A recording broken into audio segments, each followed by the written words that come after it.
Constitution, with the Act of SCC, which I think should be our core,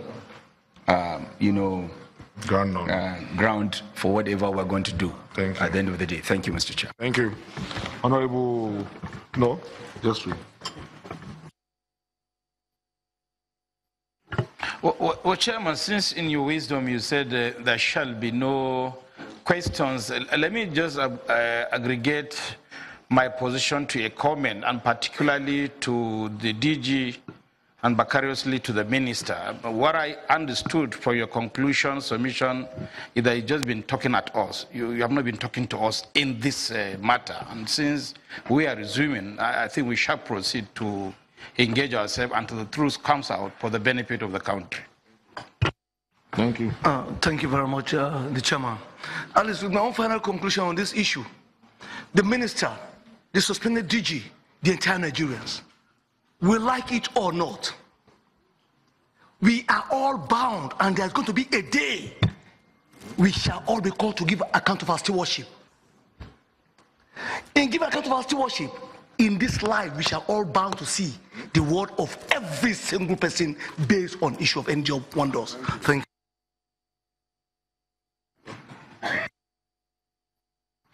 Thank you, Mr. Chairman. I invited colleagues and, the Minister and the DG. I would only say that this is just the beginning. We will make progress from here, and we only assure Nigerians that on our own side, we will be fair, we will be thorough, we will be just. And at the end of the day, we will ensure that justice is done to all. Thank you. Acting DG Sec.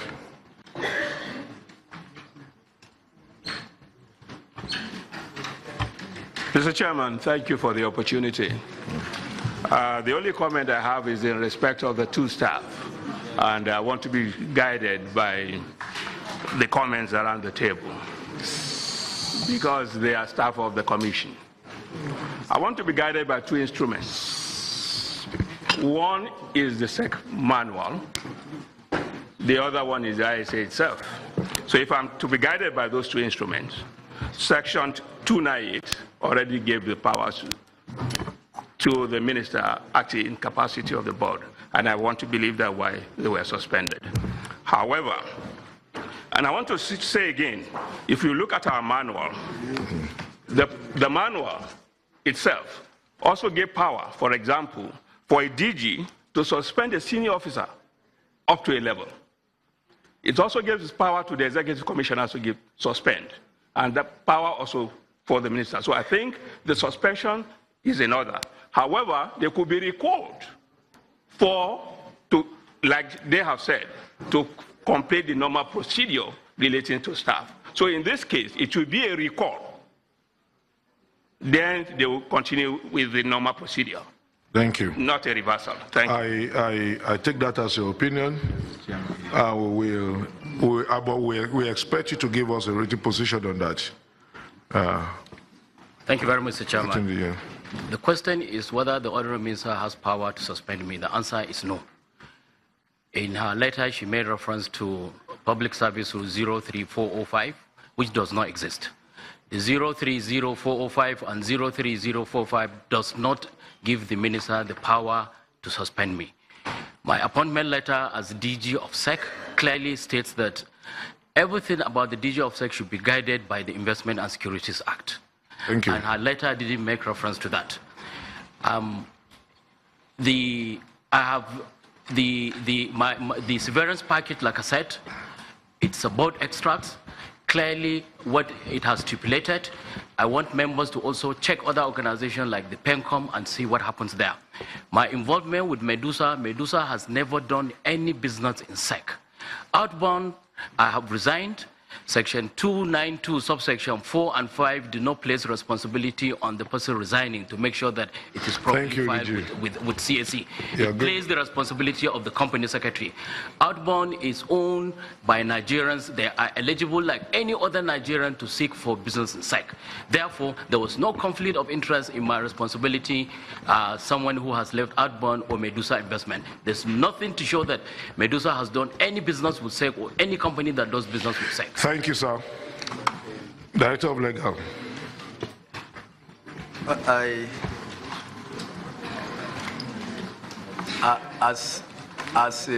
As a minister in the Temple of Justice, I have always been guided by the provisions of the law in carrying out my responsibilities.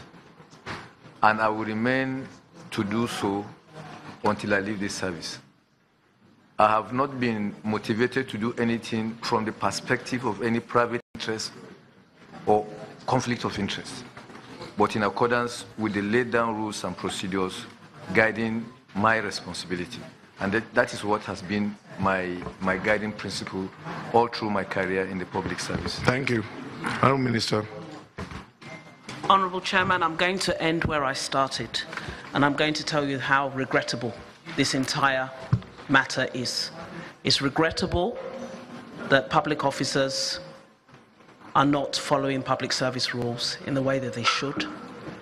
It's regrettable that we've dragged other matters into this issue. This should have been within the ministry, between the ministry and the SEC. The suspension is valid.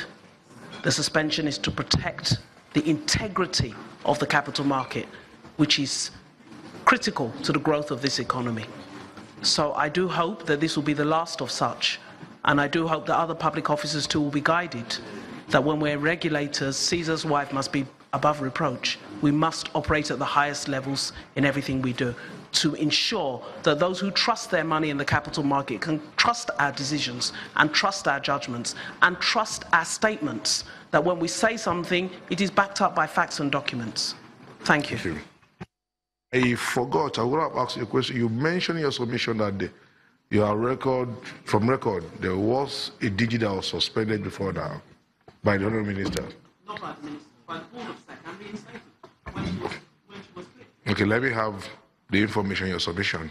Let us have the information in your submission. We are not closing this sitting.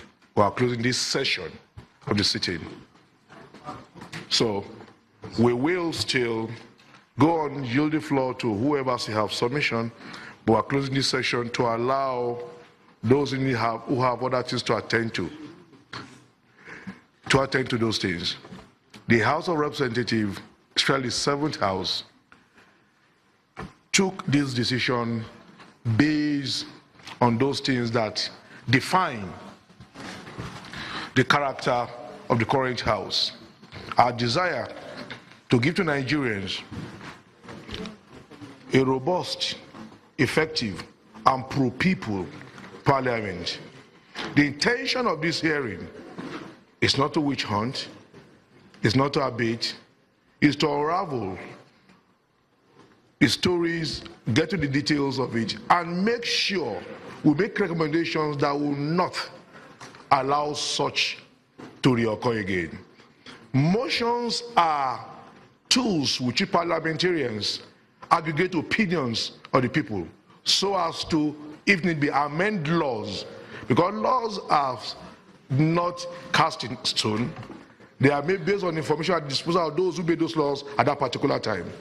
When you have issues like it, it will now inform the parliament if there is need to tinker with the law, plug those loopholes, and improve on the laws and give to the people a better legislation. So I thank the Honourable Minister for her time, her team. I thank the acting DG, the suspended DG and his team, and everyone here. I will still, like I said, yield the floor to whoever still have his submission. We will continue for like another 30 minutes, whoever have submission.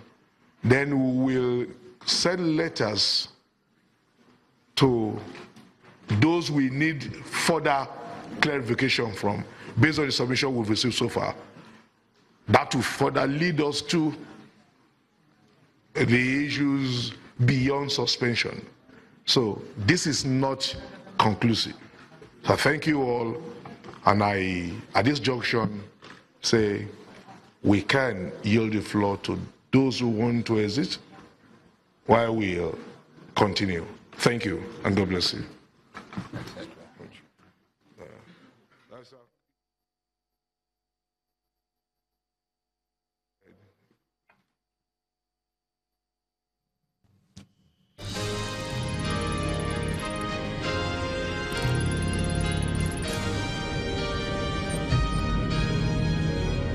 You've been watching a live Channels television event.